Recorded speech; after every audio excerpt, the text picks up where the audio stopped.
Yes. Mr Deputy Speaker, you will be pleased to know that I will be keeping my remarks incredibly focused and brief tonight, entirely on Amendment 8, which I'm afraid I cannot support. But let me first of all congratulate and thank the Minister, the Economic Secretary, for all of his hard work in bringing this bill through so eloquently and in such a detailed way today. Particularly his remarks around Amendment 8, which I will just re-emphasise for the House this evening.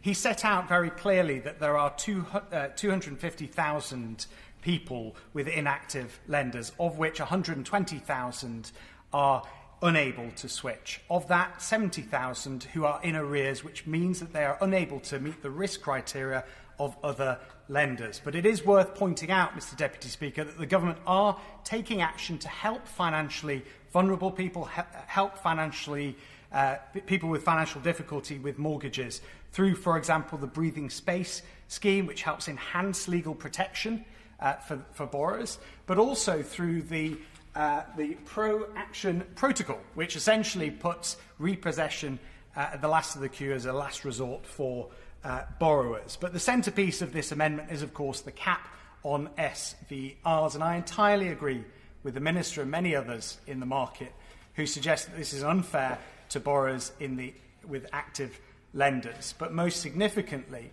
this would represent a significant and radical intervention in private markets.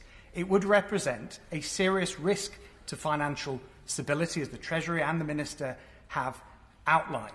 The ability for lenders to adjust SVRs according to market conditions is absolutely critical to enable them to have a risk-based approach to market conditions. Taking that away will make those lenders more vulnerable to financial shocks, for example, like a future financial crisis, which none of us want. This is a significant issue.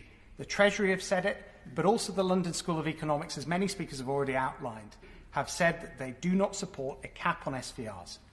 The Right Honourable Gentleman, the member opposite for Wolverhampton, has outlined that Martin Lewis backed the LSE report, but he has also said that a cap on SVR would be imperfect and a temporary stopgap.